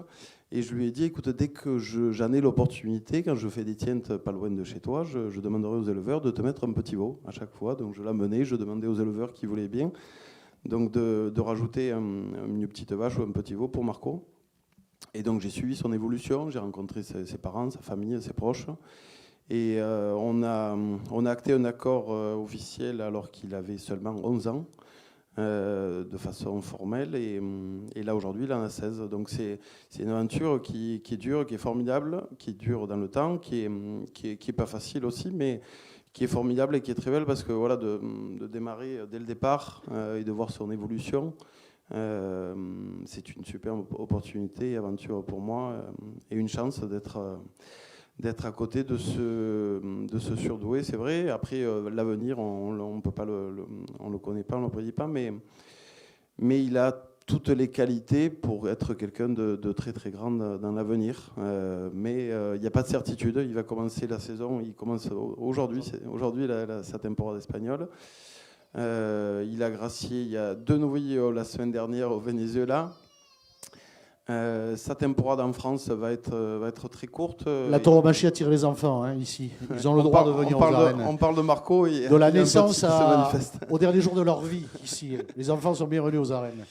Donc Marco va torer normalement seulement 3 noviades en France cette année, seulement une dans le sud-ouest, et ça sera à Mont-de-Marsan, donc un événement important. Et voilà, beaucoup d'espoir placé sur cette belle temporade qui s'annonce. Merci Jean-Baptiste, on te retrouve dans un moment. Bon, j'ai une question, pas climatique. Pourquoi 4 novillos alors que à Arles, chez Jean-Baptiste, Marco Pérez qui va torer avec Manuel Roman, il torait une novilla à la formelle entière, à 6 novillos de 3 élevages différents. C'est un problème de pognon, il t'a pas filé assez d'argent, le maire. C'est une véritable inquiétude par rapport à la température. Non, mais c'est pas sérieux. Pourquoi une novilla à 4 ? Ça fait peigne, c'est un peu cheap, quoi. Tu dis, on sort 2 Formule 1, Tristan Marosso à la porte de l'alternative, qui a grandi ici, qui était à Cassaigne à l'école. On amène Marco Pérez en exclusivité mondiale pour le Sud-Ouest, et puis vous nous mettez 4 novillos. Bon, fallait faire, je sais pas moi, une quête, une collecte. Nous ne sommes pas les seuls à organiser une novillada de 4 novillos. C'est pas parce que les autres font des bêtises qu'il faut les répéter. Hein. On verra si c'est une bêtise à la fin de la novillada. En tout cas, on a souhaité un petit peu concentrer le fait que ça soit un événement. Voilà, tout simplement. Et donner encore beaucoup plus d'importance au fait que nous avons un jeune torero montois, madrilène, qui est en train d'éclore, lui donner satisfaction, et c'est normal aussi puisqu'il est de chez nous, et en plus il se l'est bien gagné l'année dernière, et puis avec un jeune prodige, où on pensait nous, on pense toujours d'ailleurs, que c'est la façon de lui donner encore plus d'importance. Alors c'est tellement gourmand comme cartel qu'on aurait préféré à 6 novillos. Tu vois, c'est un peu comme si Guérard nous disait, je vous fais l'entrée, mais alors vous n'aurez pas de dessert. Écoute, Pab, comme c'est une novillada événementielle, on peut imaginer qu'en 2025, nous retrouverons un schéma plus classique. Bon, Picsou, pourquoi tu n'as pas filé des ronds pour qu'ils en aient 6 ? Parce que quand je vais dans un restaurant, je privilégie la qualité à la quantité. Entrée, plat, dessert. Première chose. Et puis s'il y a bien une madeleine où il ne faudra pas rater la novillada, c'est celle-là. Ça ne veut pas dire que Jean-Baptiste l'a dit, il est prodigieux, il est plein d'espoir. C'est un pari, on ne sait pas ce que sera l'avenir. Sincèrement, pour l'avoir vu, même aussi un peu comme ça, et le voir un peu en boucle, ça vaut peut-être le coup quand même cette fois-ci. Et je m'adresse à ceux qui sont derrière la caméra, parce que là, vous êtes tous des aficionados, vous y serez, mais il y en a peut-être qui veulent découvrir notre culture. Et par ce biais-là, je pense que c'est l'année où il faut venir. Voyez, donc la qualité, je privilégie la qualité, y compris chez Guérard, à la quantité, cher Pierre Albert. Formidable orateur politique. Hein. Quand on veut convaincre, adressez-vous à un élu. Bon, allez, Ça, c'est pour la Noviada. On va passer à la corrida de la Quinta avec Alvarito. On en aurait oublié la Corradi. novia de Paralejo. Non, Paralejo. Oui, il faut quand même dire 2 mots sur la C'est bon, sur c'est la du noviada. Domecq, ça file, ça. Ouais, ça file, mais bon, on a vu aussi, et je me souviens d'avoir passé une très belle soirée à Dax, d'ailleurs avec toi, Clemente, où tu t'es révélé un peu aussi ce jour-là, hein, dans le sud-ouest, avec une noviada qui mettait la tête, mais qui appuyait. Donc c'est aussi une ganaderia jeune, récente, et qui est dans un très bon moment, et c'est aussi intéressant de proposer une nouvelle ganaderia au Plumasson. Très bien, Paralejo. C'est une ganaderie qui est intéressante à suivre, même si elle est assez récente du point de vue de la reconnaissance générale. Bon, nous passons donc à la grande sucrerie agréable du samedi après-midi. mais attends, Sucre non. riche, c'est pas certain. Ah, moi, j'en suis Mais convaincu. moi, je le souhaite pour les toreros, mais, Avec les taureaux de la Quinta, mais bon, Et- ce que l'on aime aussi avec les Santa Coloma, c'est que de la sucrerie, il y en a, mais on attend aussi un peu autre chose. les pâtisseries parfois sont exigeantes. Hein. Tu sais que maintenant, les pâtissiers mettent beaucoup de choses dans les pâtisseries, et pas uniquement de la sucrerie. Et, On appelle du ça la sirop d'érable. complexité aromatique, de Exactement. texture, etc. Le sommelier qui parle. Ce qu'on attend d'une corrida de la Quinta, le Ganadero, nous fait l'honneur d'être là aujourd'hui, Alvarito. Qu'est-ce qu'on attend d'une corrida de la Quinta? Eh bien, qu'elle bouge, mais qu'elle bouge d'une certaine façon, et qu'on puisse admirer son embestida très particulière, auquel certains toreros ne sont pas si à l'aise que ça, finalement. Mais vu le cartel, on suppose, même plus qu'on suppose, ils nous l'ont prouvé, qu'ils sont très à l'aise avec ce type de taureau. C'est une des raisons pour laquelle nous l'avons construit de cette façon. Emilio de Justo, donc, avec Clément Dubec, Clemente, que l'on va recevoir dans un instant. Rappelez qu'Emilio de Justo, torero totalement abandonné, torero extremeño, avait été redécouvert à la fois pour la France et pour l'Espagne par Ortez, qu'il avait convié à une corrida de Hoyo de la Gitana. Il faut leur rendre l'hommage qu'il leur est dû. Et qu'ensuite, c'est Henri Tillet qui a organisé les corridas de Victorino Martin, qu'il a inclus après Ortez à la corrida de l'automne de Victorino Martin ici. Et c'est ce qui a relancé la carrière d'Emilio de Justo et qui a créé le lien particulier que le torero extremeño conserve aujourd'hui, en dépit de l'accélération de sa carrière, avec cette arène en particulier et avec vous, le public du Plumasson. Justement, avant d'appeler Clément et Alvarito Corradi, image d'Emilio de Justo pour se remémoriser la torería d'Emilio de Justo. Hola a todos los aficionados de Mont de Marsan. Es para mí un placer volver otra vez a su gran feria después de la tarde tan bonita y tan mágica del año pasado. Volver a estar este 20 de julio del 2024 en un cartel tan especial y con una ganadería que me encanta. Ojalá podamos vivir momentos bonitos, disfrutar del toreo y de esa plaza que tantas tardes bonitas y grandes he vivido. Un abrazo a toda la afición de Francia.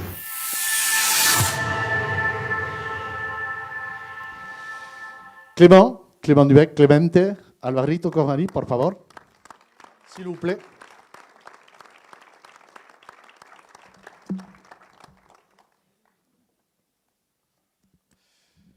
Quel cadeau, Clément. Oui, quel cadeau, et qui nous font plaisir d'être là parmi nous. Alors, on aurait vraiment aimé que Emilio soit aussi là pour compléter ce mano a mano, mais demain il toreait à la Mexico, c'est plutôt compliqué pour lui d'être là aujourd'hui. Donc il nous a fait le plaisir de nous envoyer une petite vidéo. Très heureux de vous retrouver tous les deux, et avec Emilio aussi, une pensée pour lui. Pourquoi ? Parce que nous considérons avec mon équipe que l'année dernière, c'était le meilleur moment de la faire, la plus dense, avec une intensité vraiment extraordinaire, où cette corrida a fini vraiment, même si elle a un peu mal fini pour toi, mais je pense qu'elle t'a tellement donné. Et puis également aussi rappeler que c'était aussi un pari. Je dis bien un pari parce que mettre Clément au cartel l'année dernière, c'était pas si évident. Tu es aquitaine, mais tu es aussi de partout. et puis, comme tu es un peu de partout, ben, les gens te connaissent un peu moins peut-être aussi. Alors Nîmes, c'est pas que Dorian partout, et hein, Lyon. c'est Nîmes aussi. Voilà. Il est installé à Nîmes. Alors il n'est pas de partout. Il est aquitaine et de Il Nîmes. est partout, Bordeaux, Nîmes, Non, Séville. c'est il pas, arrive de c'est pas Séville, de enfin, partout, Nîmes. Nîmes, c'est Nîmes. c'est- Non, mais... Bueno, je comprends un peu. Donc, en fait, c'est la continuité d'une histoire que l'on a posée l'année dernière. Et je pense qu'il est important, quand on saisit quelque chose, de la garder et de l'enjoliver le mieux possible et de lui rendre encore plus d'importance. C'est la raison pour laquelle nous t'avons proposé ce mano à mano, qui n'a pas été évident non plus dans l'acceptation d'un torero d'un apoderado. Pourquoi ? Parce que après avoir quand même, marqué les esprits durant la feria passée, eh bien, écoute, nous, avec notre équipe, on a pensé que la meilleure chose que l'on pouvait t'offrir, et pour te rendre hommage, et d'un côté, ce sacrifice que tu as laissé dans nos arènes, mais avec un talent extraordinaire, eh bien, te retrouver aussi dans cette situation-là, parce que nous savons que tu es capable de faire même encore mieux, et avec un opposant de grande qualité, avec en plus une qualité de capotero de très haut niveau. Ça peut aussi peut-être vous donner des idées et nous prendre du plaisir lors des quittes. Et puis également avec une corrida que l'on a beaucoup appréciée au campo, et bien sûr des Santa Coloma, où je pense nous tous aficionados, nous sommes amoureux. Pourquoi nous sommes amoureux de ce type de taureau ? Eh bien parce qu'il a une embestida particulière, et quand ils embistent bien, ils donnent des faines extraordinaires quand les taureaux savent les coiffer, quoi. Voilà. Donc ça donne encore plus d'importance. Merci d'être là, Clément. Écoutez, bonjour à tous. Merci beaucoup pour votre accueil et merci de me faire confiance cette année. Effectivement, Mont-de-Marsan, ça a été la date clé de ma temporada. Ça a été un moment extraordinaire, une corrida très particulière. Il y a eu un bon jeu des taureaux d'Alvaro qui ont permis le triomphe des trois taureaux. Il y a eu une compétition entre nous trois ce jour-là. Et pour moi, un moment particulier dans ma carrière, je pense aussi, puisque je pense qu'il y aura un avant et un après. Un coup de corne qui est vite passé à autre chose. Je suis vite passé à autre chose, je veux dire, parce que j'étais en pleine saison. Et c'est surtout garder cette saveur de triomphe qui s'était passé, une faena importante. J'ai reçu de jolis messages de part des aficionados qui avaient vécu un moment particulier, un peu un moment hors du temps. Et c'est pour ça que je suis très heureux de revenir ici à Mont-de-Marsan. Et effectivement, d'être en compétition non pas qu'avec les taureaux, mais aussi avec un autre matador qui comprend très bien cet encaste. Et je pense qu'on aura à cœur, autant lui que moi, d'être à la hauteur de ce rendez-vous. Clément, Christophe disait avec raison, le Santa Coloma, et en particulier la Quinta, parce que c'est la quintessence du Santa Coloma que l'on aime. Il y a une exigence dans la toreilla. Ce ne sont pas des taureaux que l'on taurait, comme du Domecq ou du Contreras, de l'Atanasio. Il y a une exigence au niveau de la charge. Et si on se trompe, souvent les toreros disent, si tu rates le premier muletazo, tu risques de te faire dévorer les mollets. C'est un encaste que tu connais, c'est une ganaderie que tu connais. Comment il faut la taurer ? Qu'est-ce qui est la spécificité du taureau, du comportement du taureau de la Quinta ?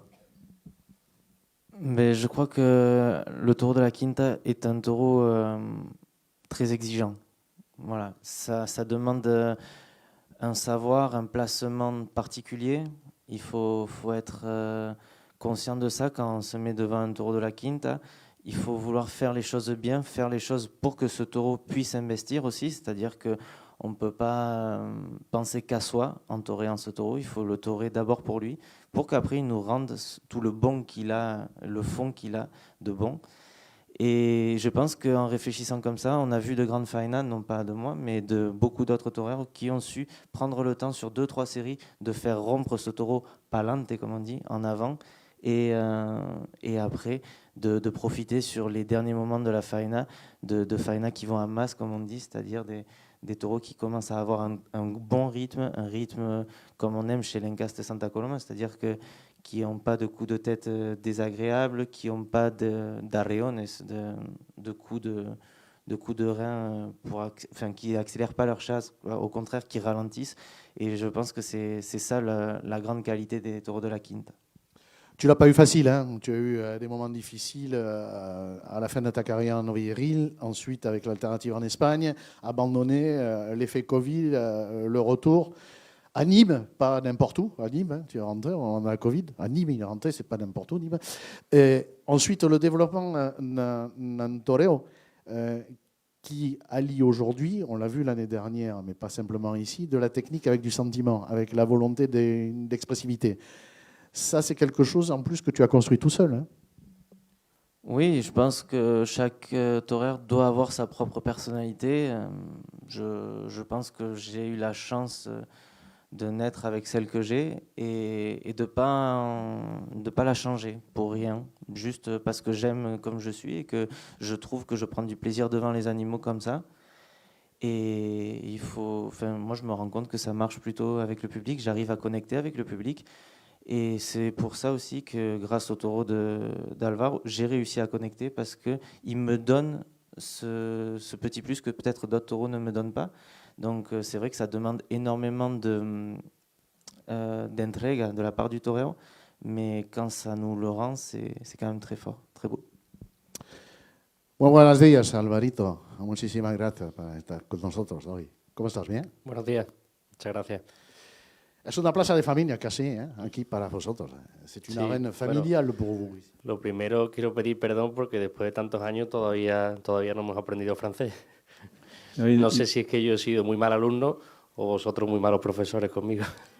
Il pense qu'il est soit un mauvais élève ou nous un mauvais prof pour lui apprendre le français.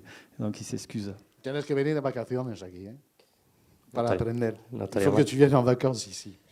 La comida es buena, lo sabes, tu padre la conoce. Sí. On mange bien ici. Bueno, plaza importantísima para la familia Conrad, porque hay un torero que ha cortado un rabo aquí hace algunos años. Ha sido una fecha hermosa, estupenda. ¿Te recuerdas? Sí. Jean-Baptiste a coupé la queue ici à une corrida de taureau de Corradi, de la Quinta. Il ne s'était pas coupé de queue dans ces arènes depuis 1972. La primera después de 1972. Sí, yo creo que la historia de la Quinta con Mont-de-Marsan es amplia, ya incluso desde anterior a que la adquiriera mi padre. La Quinta lidiaba en Mont-de-Marsan con triunfos del Gillo, Paco Ojeda, esa amalgama de toreros de esa época. Y creo que la relación de la Quinta con Mont-de-Marsan, pues actualmente creo que ha sido muy importante, ¿no? Ya solo el triunfo de...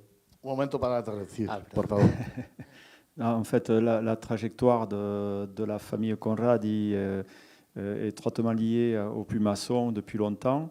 Il a rappelé les grands moments aussi des années 80 avec Ojeda, avec le Yillo, avec Capea, je crois aussi, me semble. Voilà, et ça continue. Sí, bueno, y ya la historia reciente. D'abord, c'était le temps de son père et maintenant avec son frère. Creo que ha habido muchos triunfos, sobre todo el más sonado, el rabo de Juan Bautista, pero también triunfos del Juli, creo que el Fundi, en esa primera corrida que lidiamos con una puerta grande y una tarde muy interesante. Emilio de Justo, más reciente el año pasado Clemente. Creo que ha habido tardes para recordar y muy del gusto de aquí, de la afición de Mont-de-Marsan. Voilà, donc il revient un petit peu en arrière en retraçant un petit peu le passage de sa ganaderie à Mont-de-Marsan avec des triomphes importants pour le Rulli, pour Fundi, pour Emilio de Justo. Se me olvida también una faena muy importante de Daniel Luque, que creo que fue un punto de inflexión en su temporada. Creo recordar que fue en el 2019 y que fue portada una foto en la revista Aplausos y tuvo una gran repercusión tanto en España como en Francia. Voilà, avec un triomphe de Daniel Luque, mais je ne sais pas si c'est en 2019, mais bon, avec une grande répercussion en Espagne. Típicamente, ¿qué decir del comportamiento de los toros tuyos? Porque Clemente ha dicho lo que puedes sentir cuando está toreando, pero para ti, para vosotros, ganaderos, ¿qué es la définition du comportement de tes taureaux, vu du point de vue du ganadero. Lo primero, o sea, me parece una gran gesta lo de Clemente, porque después de recibir una cornada, que un torero vuelva a anunciarse con la misma ganadería, en la misma plaza y en un mano a mano, pues... En premier lieu, il reconnaît que c'est un grand geste de faire un cartel avec un torero qui a quand même subi une cornade l'année dernière. Viene a demostrar que por eso son lo que son, ¿no? Son unos grandes héroes y que están il vient démontrer qu'ils sont ce qu'ils sont, ce sont des héros. Cualquier persona normal, ¿no? Hablando de las particularidades del toro de la Quinta, pues es cierto que es un animal, yo lo definiría como muy sensible. C'est un taureau, un animal très sensible. Necesita que en las faenas el torero esté con una concentración muy intensa. Il est nécessaire que le torero ait une concentration très dense devant. Para que el toro te lo vaya dando poco a poco. Pour que le taureau puisse aller à más. Y las faenas, como estaba diciendo Clemente, pues de mitad hacia adelante es cuando rompan, ¿no? Voilà, et comme il a dit Clément tout à l'heure, sur le milieu de faena jusqu'à la fin, que le taureau puisse développer toutes les bonnes choses qu'il a. Si analizamos las grandes faenas, ya no solo aquí en Mont-de-Marsan, sino a lo largo de la historia de la ganadería, las grandes faenas han empezado a tocar la música muy tarde. Si nous nous rappelons des grandes faenes avec ces taureaux à Mont-de-Marsan, il rappelle que les faenes souvent ont démarré peut-être un peu tard avec la musique qui a commencé sur le milieu de faena assez tard. Y nos han dejado pues muy buen sabor de boca o muy buen postre, ¿no? de la comida. Et qui laisse un bon saveur de bouche comme un dessert en fait sur la fin de la faena.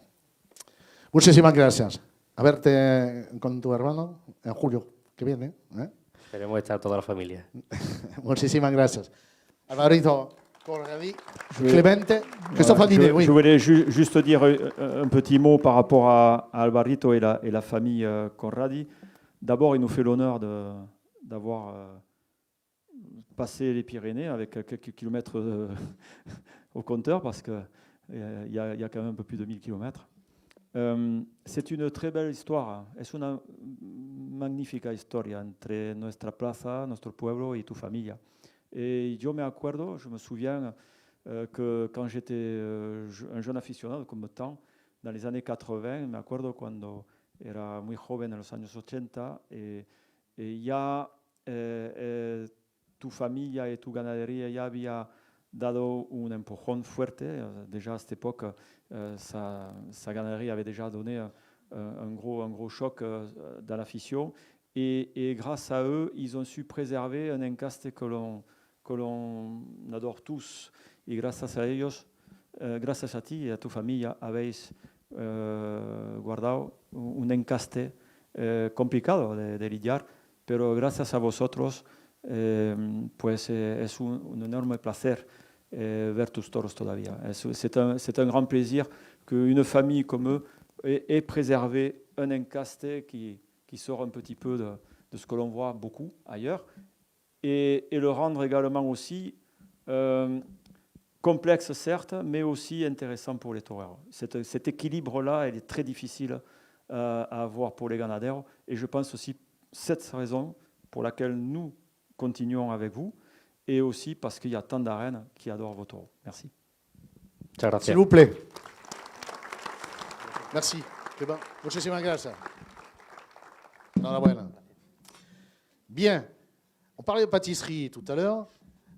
Et il y a une gourmandise que l'on a évoquée en ce jour de samedi. C'est la novillade à 4 novillos du matin, donc, où il fera beau, avec Marco Pérez, qui est une découverte. Et pour que vous puissiez le découvrir, parce que je pense que peu d'entre vous l'ont vu torer, il a toré à Istres sa première piquée l'année dernière. Les images, s'il vous plaît, de Marco Pérez.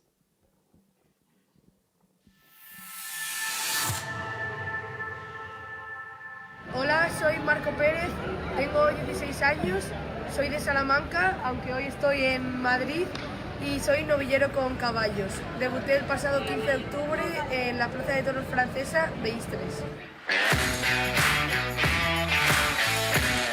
Me hace muchísima ilusión debutar en la Plaza de Toros de Mont-de-Marsan. Me han hablado muy bien tanto de su feria como de su afición, tan cariñosa y respetuosa a la vez, y espero que podamos congeniar muy bien y sea un día triunfal. Dos momentos muy bonitos y muy importantes en mi corta carrera serían Sevilla, la Puerta del Príncipe, y Madrid, el salir por su prestigiosa Puerta Grande. Fueron 2 días muy diferentes, pero muy bonitos y con mucha magia, y espero este año pues volver a repetir triunfos similares y sobre todo sumar gente joven en las plazas. Os mando un abrazo muy fuerte a toda la afición de Mont-de-Marsan. Nos vemos pronto. Un fuerte abrazo.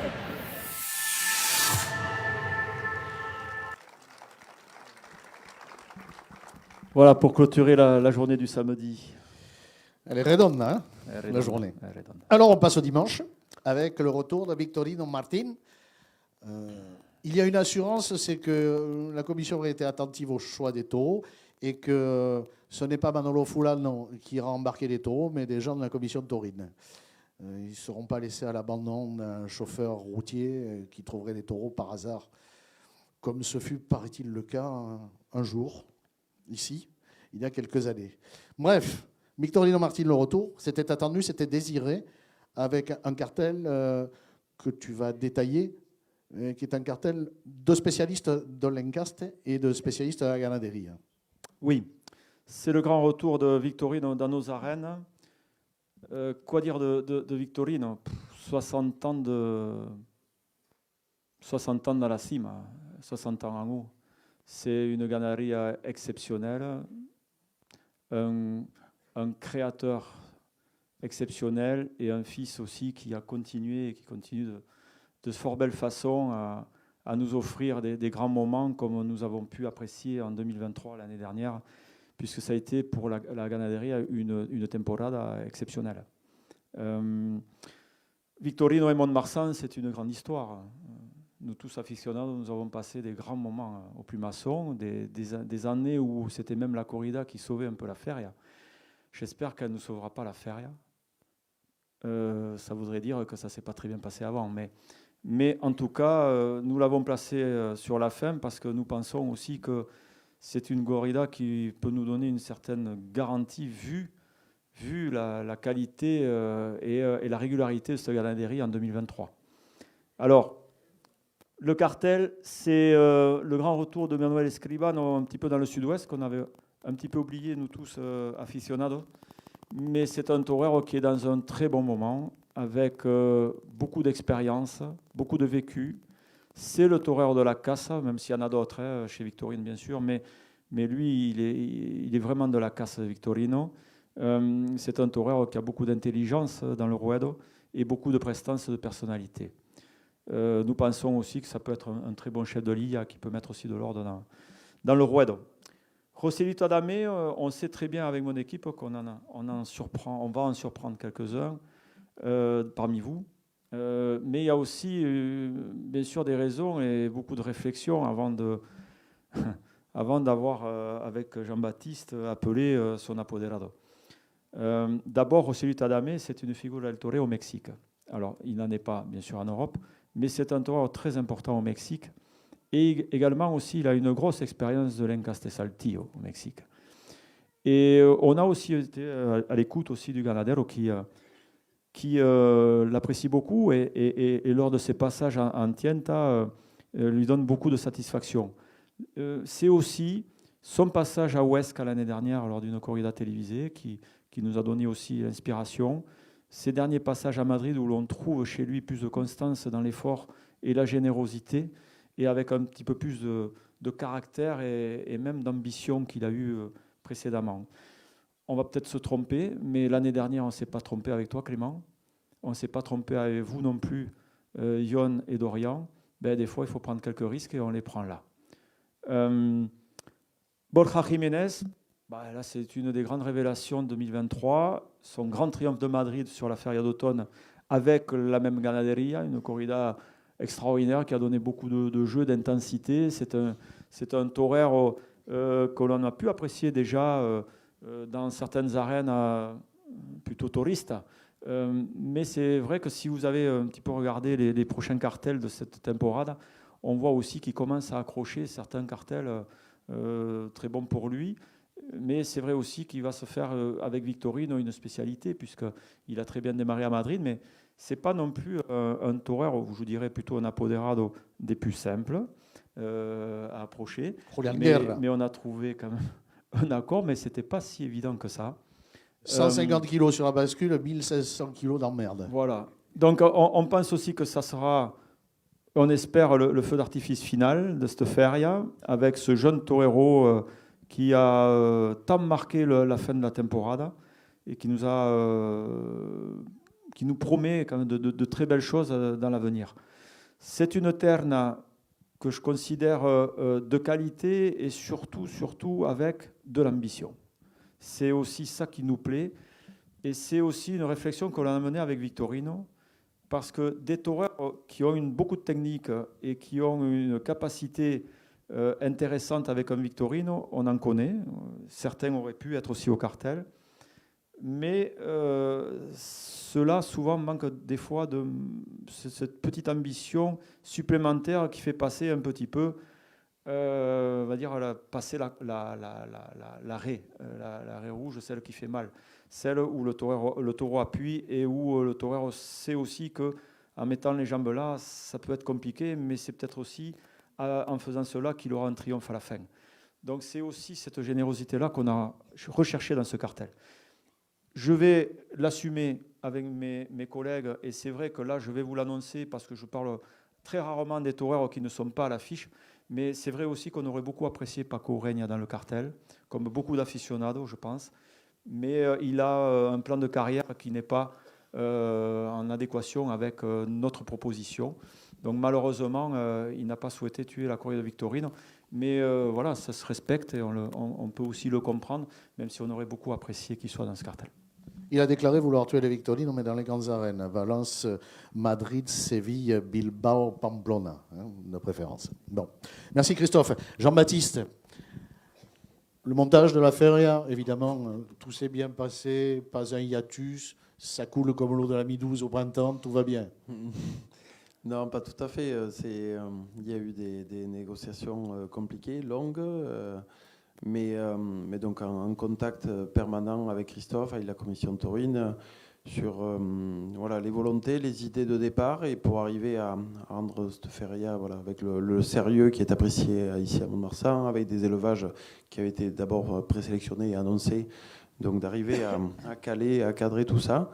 Voilà, Christophe le sait, il y a eu des moments de tension sur certaines négociations, mais qui sont logiques et habituelles, mais on est arrivé à donner voilà, le fil conducteur à cette feria qui était imaginé par la commission taurine, avec un budget acté par monsieur le maire et la mairie, et qu'il fallait respecter. Enfin voilà, voilà, donc, je suis assez satisfait d'avoir su répondre aux attentes et aux envies de la commission, et donc du travail accompli ces derniers mois.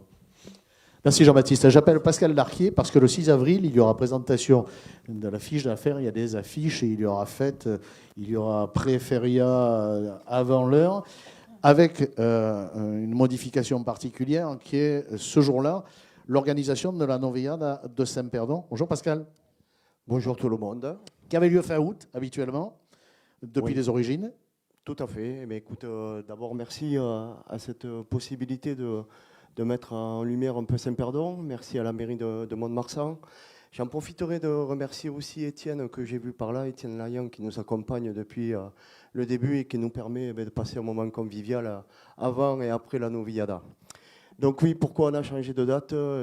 Jeux Olympiques, comme j'ai expliqué, il y avait un petit carambolage sur le dernier dimanche d'août au niveau du calendrier. Donc en discussion avec monsieur le maire, on a trouvé une opportunité. L'échauffement pour ouvrir la temporada montoise était une bonne opportunité. Donc le 6 avril étant un jour de fête au Moon, Mont-de-Marsan sera un échauffement pour la feria. Et donc, nous vous avons proposé une noviada aussi, avec du caractère, puisque la ganaderia de Valdeillan, bien connue des aficionados touristes, en Caste Santa Coloma aussi, retour dans les arènes dans le sud-ouest sera un moment fort. Cartel aussi de novillères que le grand public ne connaît pas ou connaît très peu. Pascal, ce n'est pas une raison pour ne pas adhérer. Il fallait des novillères qui soient suffisamment puestos pour torer du Valdeillan, qui par Santa Coloma, on l'a dit avec la Quinta tout à l'heure, a de l'exigence avec peut-être plus de rugosité que d'autres ganaderies d'origine Santa Coloma. Ben je dirais que le charme de monter une novillada ou une novillada piquée, c'est qu'on peut, à un moment donné, se lancer des défis, des paris, de l'attractivité. Et là, on va vous proposer 3 novilleros qui ne sont jamais venus en France. Donc, notre raisonnement au sein du bureau de la Peña, ça a été de chercher d'abord un chef de Lidia, et rien de tel que Daniel Medina de l'école de Salamanque, de José Ignacio Sanchez, qui a gagné le Zapato d'Oro l'année dernière en septembre à Arnedo devant une corrida d'Adolfo Martin. C'était toute la garantie que l'on voulait, nous, pour ouvrir cette course. Derrière, il faut des gens qui puissent tenir la route, tenir la compétition. Donc, Jesus de la Calzada, qui s'est fait remarquer tout au long de l'été, notamment dans le circuit de Madrid, c'était quelque chose d'important. Et puis, il a un torero poderoso. Daniel Medina est peut-être quelque chose de plus affirmé avec un peu plus de douceur.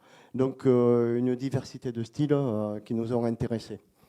Et pour fermer le cartel, si vous aimez des choses atypiques, si vous aimez vibrer, si vous aimez un petit peu d'inédit, il faut venir découvrir Miguel Andrades.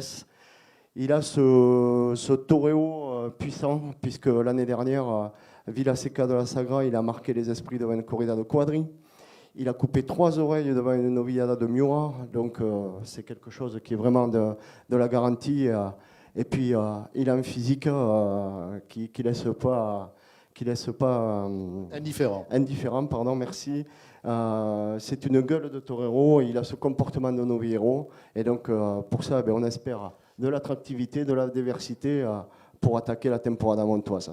6 avril, l'heure à 16h. Au Plumasson, s'il vous plaît. Au Plumasson et de l'inédit, parce que cette année, on a monté une billetterie en ligne. Saint-Perdon se modernise, donc vous aurez du téléphone, de la taquilla et de la billetterie en ligne. Et il y aura du beau temps. Hein, Papa? Et il y aura 6 novillos. Voilà. Formidable. Formidable. Avec 3 novilleros. Je crois que je lui ai tendu la C'est perche. le luxe. Ils ont beaucoup de mérite à Saint-Perdon de faire perdurer cette novillade. Merci à tout le monde et je remercie de nouveau l'accompagnement dont nous avons avec la mairie de Mont-de-Marsan. Pascal, bonjour, Madame la Présidente de la Régie municipale des Fêtes. L'ouverture pour les abonnés, leur réabonnement est en cours jusqu'au... Bonjour à tous. Nous sommes toujours ravis de vous retrouver pour la présentation des cartels. Je trouve que faire cette présentation dans ces lieux était une particulière bonne idée. Donc, je voudrais remercier le directeur du cinéma qui nous accueille ici. Ensuite, je vais procéder à quelques petits rappels pratiques, comme je fais chaque année. Le renouvellement des abonnements est déjà commencé. Vous avez tous reçu les dépliants à votre domicile. Vous avez jusqu'au 13 mai pour renouveler ces abonnements, faute de quoi il sera remis en vente. L'abonnement comprend 7 spectacles, 5 corridas, une novillada piquée, une non piquée qui est offerte. Ensuite, l'ouverture de la billetterie sera le 3 juin en ligne, le 17 juin à la Régie des Fêtes. Je vous rappelle aussi que vous pouvez prendre de nouveaux abonnements dès maintenant en vous adressant donc à la Régie des Fêtes, sachant que si vous prenez vos abonnements maintenant, un paiement en 3 fois est toujours possible. Je profite de cette intervention pour remercier infiniment tant l'équipe de la Régie des Fêtes, dont la directrice est là, et ainsi que le service de communication pour tout le travail qui est effectué. La préparation de tous ces événements est du travail et il faut avoir de la rigueur et je les remercie infiniment. Merci Madame la Présidente de la Régie municipale. Les gens qui travaillent à l'organisation des fêtes, ceux qui travaillent au niveau de l'administratif, et puis j'ai une pensée parce que je les aime beaucoup, tous les gens qui travaillent en piste au Corrales et qui s'occupent à la fois du confinement des taureaux dans les Corrales, de leur accueil, et puis le personnel de piste aussi, et les gens, les placiers, tout cela participe de la même passion qui est la nôtre et la fait vivre. Bon, Monsieur le maire, juste une information, parce qu'on parle de tauromachie. Ce soir, à la Peña a los Toros, à 19h, en face de Plumasson, vous savez où cela se trouve. Mathieu Guillon, qui est l'un des meilleurs banderiers français, qui monte au firmament de la torerie des deux côtés des Pyrénées, sera l'invité de la Peña a los Toros à 19h. C'est gratuit et il y a à boire, raisonnablement, évidemment. Comme le fait d'ailleurs le maire de Mont-de-Marsan quand il boit. Charles Daillot, la conclusion, peut-être? D'abord, merci Pierre de se prêter. Moi, j'aime bien ce punch que tu as parce que c'est pas complaisant et ça permet de réveiller ceux qui pourraient s'endormir. Merci beaucoup Je ne suis pas à vendre, j'ai déjà vendu mon âme à Radio France. Juste avant d'inviter nos invités qui sont là, puis ils vont se mettre devant, ce sont eux les acteurs, vous dire, je voudrais saluer Esprit du Sud qui est là. Esprit du Sud qui est, je vois Pierre qui est là, vous avez vous encourager à aller vers Esprit du Sud parce qu'il n'y a pas que la tauromachie. Il y a, on salue nos amis coursaires. Tout à l'heure, je vous donne rendez-vous. On va aller boire le verre de l'amitié chez Étienne Laillan à la Tumade et on parlera aussi de tout ça. Vous dire simplement que je voudrais aussi remercier le travail de ton équipe, de la commission de tourisme extra-municipale. Ils sont là, ils sont main dans la main. Je voudrais aussi souligner l'excellente collaboration que j'ai avec Jean-Baptiste et que nous avons avec Jean-Baptiste Jalabert, avec Alain que je salue. Victor, tu diras bonjour à Alain de notre part. Voilà, c'est un travail qui se fait, on se challenge, voilà, il y a des échanges qui se font, mais merci beaucoup Jean-Baptiste qui est arrivé très tard cette nuit, qui repart vite parce que c'est à l'autre bout de l'Espagne. Tu vas aller voir ton protégé vers Valladolid à 18h, donc il ne faut pas trop tarder si tu veux garder tous tes points sur le permis. Voilà, merci en tout cas de cette collaboration. Vous dire que si cette année les Madeleines ferment à 2h du matin, cette année, ce n'est pas 5 jours, c'est 6 jours de Madeleine, puisque le 6 avril, ce sera le 6e jour de la Madeleine. Et donc, je salue le maire de Saint-Perdon qui, avec Pascal, nous ont offert ce cadeau, Jean-Louis, de pouvoir avoir un vrai 100 jours des fêtes, tous en bleu et blanc, et une novillada après. Voilà. Je vais demander à Alvaro Conradi et nos maîtres de se mettre devant. La maîtrise dialectique dont je parlais tout à l'heure des élus qui vous font croire que la feria dure 6 jours parce qu'il y a une pré-feria le 6 avril. Bon. Vous apprécierez. Mettez-vous devant et je vais faire le boulot de pape. Vous pouvez les applaudir parce que c'est eux qui vont faire notre feria.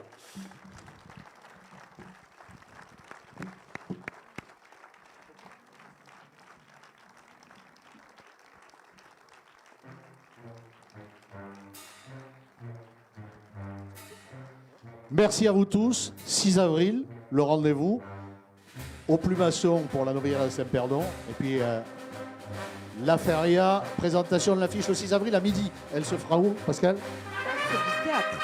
Place du théâtre, à Mont-de-Marsan. Bonne fin de journée à tous. Merci d'avoir été présents avec nous.